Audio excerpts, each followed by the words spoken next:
So next we are going to work on another conversion here. This time we are converting from Cartesian into polar. So let's take a look at that.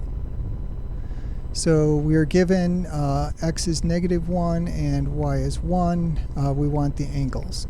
So again, let's sketch this point first here. So x is -1, y is 1. So -1, 1, that's going to be this point right here. So we need the radial distance there, and we need this angle theta.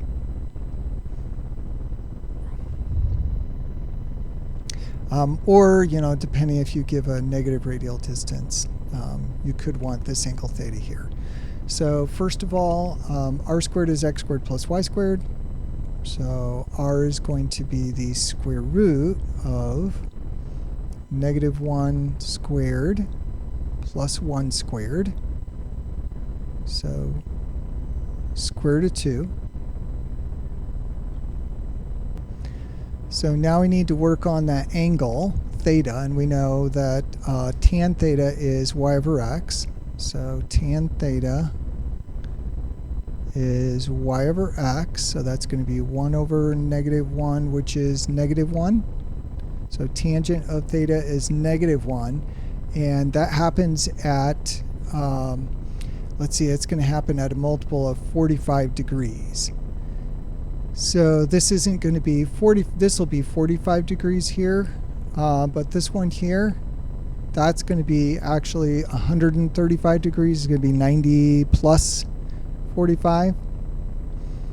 So if you use inverse tangent, if you use the inverse tangent function, so if you did theta was inverse tan of -1, you would actually get -pi/4,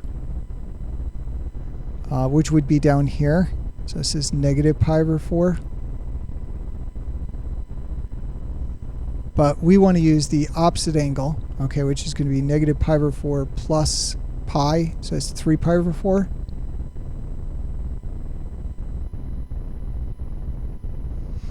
So you have to be a little bit careful there.